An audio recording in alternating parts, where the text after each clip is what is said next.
Chers patriotes, chers frères et sœurs, chère vaillante population du Togo, vous qui avez compris que pour être libre, il faut se mettre debout, main dans la main et pacifiquement pour reconstruire une nation digne, avoir des institutions fortes. Je voudrais rendre un vibrant hommage à mes amis de Kara qui ont été victimes d'une tentative d'assassinat orchestrée au haut lieu contre des innocents qui expriment seulement leur droit de manifester, de choisir librement et d'exprimer leurs droits. Je fais allusion à mon frère et ami Agouzou et ses amis qui ont été lâchement attaqués par des miliciens entretenus par des autorités qui pensent que le Togo d'aujourd'hui est égal à celui d'hier. S'il vous plaît, mes amis Agouzou. S'il vous plaît, mes amis Agouzou et ses amis, je tiens à vous dire courage. Si vous avez réussi à vous échapper, c'est le bon Dieu qui a voulu que ça soit ainsi. Parce que quand quelqu'un défend la justice, le bien collectif, quand quelqu'un est soucieux de l'avenir de son pays, le Tout-Puissant ne l'abandonne jamais. Sinon, 8 personnes contre plus de 60 personnes, vous êtes à main nue et les autres armés jusqu'aux dents.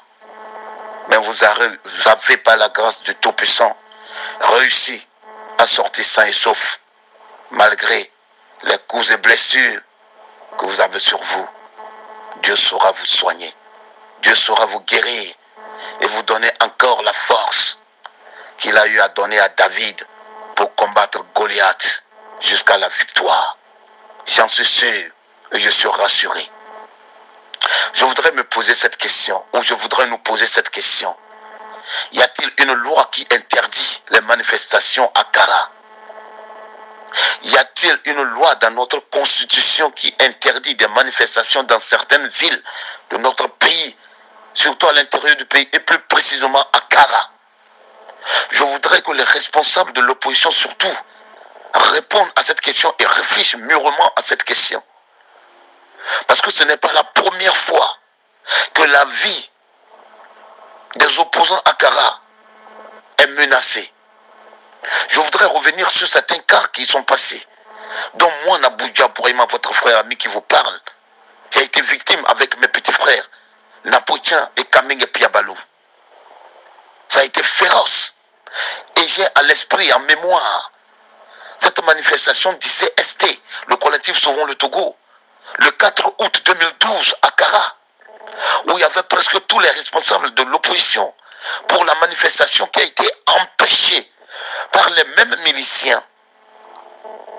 Quand la manifestation a été empêchée, quand on s'est séparé avec les premiers responsables de l'opposition qui sont partis vers Sokodé,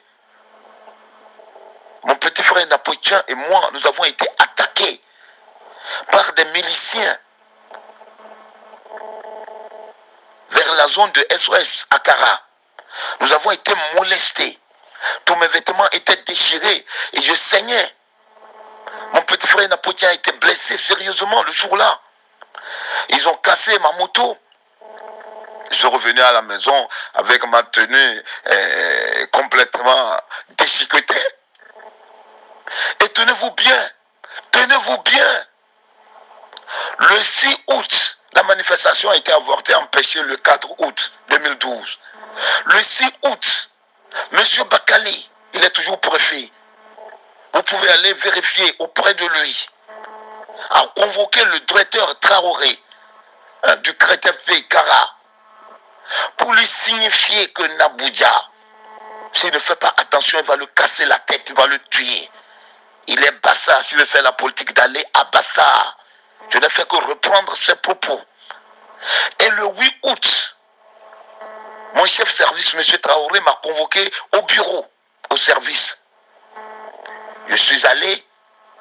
Il m'a dit, le préfet lui a dit de me dire, si je ne prends pas garde, il va me casser la tête.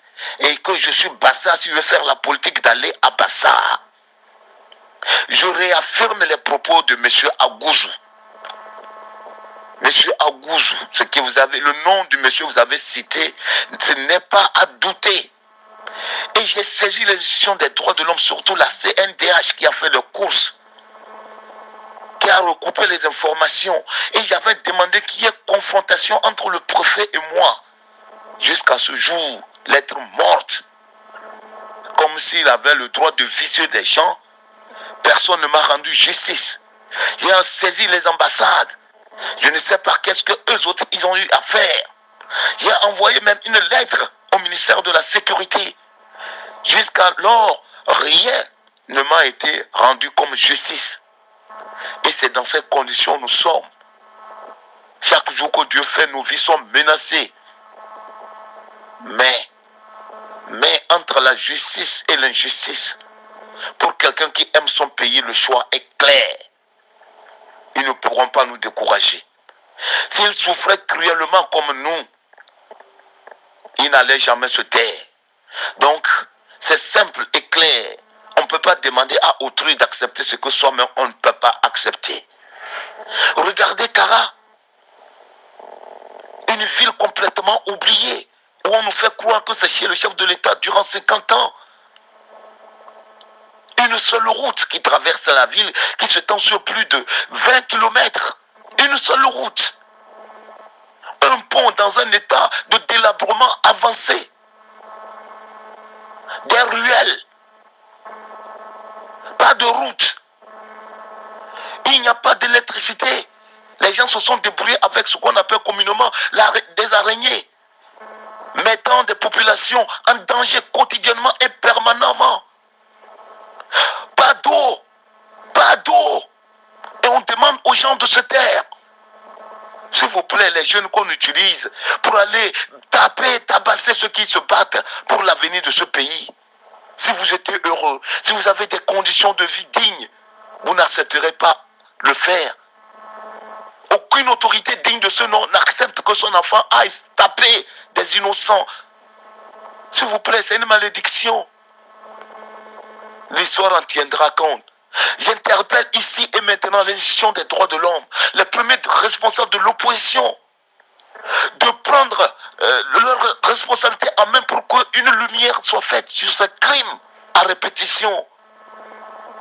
Laissez-nous vous montrer la vraie face de Kara. Dans ce silence, les gens parlent. Les gens en ont marre. Leur seul héritage, c'est la misère. Aucune infrastructure digne, aucune entreprise. Et qui va se taire.